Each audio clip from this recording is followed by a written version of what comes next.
राम राम दर्शकों, बहुत बहुत स्वागत है आप सभी का इंडिया न्यूज के इस खास बुलेटिन में। बड़ी और ताजा खबरों के साथ मैं हूं लीच फिरोय। बुलेटिन का आगाज कर रहे हैं न्यूज एट 2 PM की शुरुआत कर रहे हैं करनाल से इस वक्त की बड़ी खबर के साथ। केंद्रीय मंत्री मनोहर लाल का बड़ा बयान सामने आया है। युद्ध से गैस की सप्लाई पर असर है, अभी कोई समस्या हालांकि नहीं है, भविष्य के लिए पहले से तैयारी जरूरी है, ऐसा मनोहर लाल का बयान है। हम सारी व्यवस्थाएं करने के लिए तैयार है, पैनिक करने की जरूरत नहीं है, हमारे पास बहुत स्टॉक है, अवेलेबिलिटी है।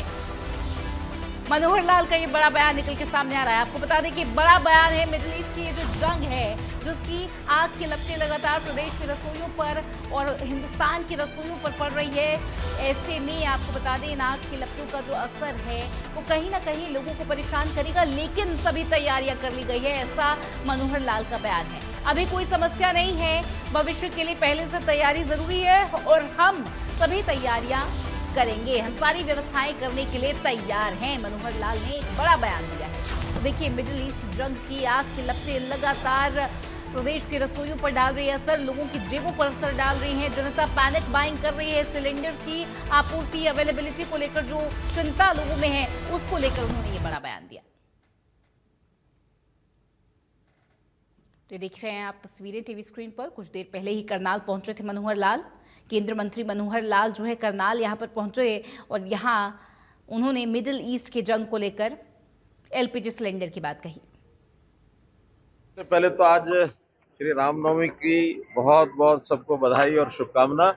आज अंतिम नवरात्रा है और ये अवसर समाज जीवन में खुशहाली लाए, ऐसा मेरी प्रभु से कामना। ऐसा नहीं है, चूंकि एक कोई अपने देश का विषय नहीं है, अंतर्राष्ट्रीय स्तर के ऊपर एक बड़ी समस्या जो हमें देखने को मिल रही है कि कुछ देश आपस में युद्ध के अंदर लगे हैं और उस युद्ध के कारण से अपने यहाँ सबसे बड़ा असर जो पड़ने वाला है वो पेट्रोलियम पदार्थ और गैस की जो सप्लाई है, क्योंकि हम वहाँ से इम्पोर्ट करते हैं। अभी ठीक चल रहा है, कहीं कोई समस्या नहीं है, लेकिन जैसा कहा जाता है कि सावधानी हमेशा बरतनी चाहिए। Hope for the best and be prepared for the worst. कभी भी कोई समस्या कठिनाई अगर आ जाती है तो उसकी तैयारियां हमेशा रखनी चाहिए, और ये देश के नाते भी जरूरी होता है। कोई परिवार होता है, प्रदेश होता है, कोई भी संस्था होती है, संकट काल के समय कोई कठिनाई आए उसकी तैयारियां पहले से करनी पड़ती है।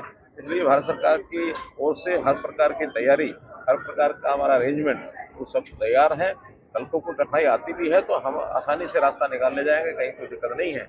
लेकिन अभी किसी प्रकार की कोई कठिनाई नहीं है। फिर वही कहना लोगों को कि किसी प्रकार का पैनिक नहीं करना चाहिए, क्योंकि अगर कोई कठिनाई आती है तो उस समय सारी व्यवस्थाएं करने के लिए हम तैयार हैं। हमारे पास बहुत से ऐसे अल्टरनेटिव साधन भी हैं, इसलिए कोई पैनिक करने की आवश्यकता नहीं है।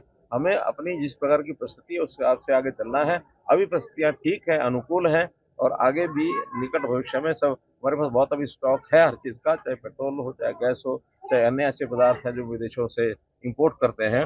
हम हर चीज में से, क्योंकि देश के प्रधानमंत्री जी ने यह कहा है कि आत्मनिर्भर भारत बनाना, आत्मनिर्भरता का अर्थ ही है कि हम अपने ऊपर निर्भर करें, हम दुनिया के ऊपर निर्भर करने वाले नहीं हैं। अभी म्यूचुअल जो एक व्यवहारिक लेन देन होता है, वो कुछ चीजें हमारे से वो लेते हैं, कुछ उनसे हम लेते हैं, लेकिन कोई कल को परिस्थिति ऐसी बिगड़ती है तो हम अपने आप में सक्षम है अपनी चीज। देखिए, ये सारी चीजें मौसम की सब बढ़िया चलती रहती हैं, और मौसम साल में बहुत बार अच्छे भी आते हैं, बहुत बार खट्टे मीठे अनुभवी के लोगों के होते हैं, जैसा जिसको लागे। चलिए बढ़ेंगे खबरों में आगे। पंचकुला से खबर है, 100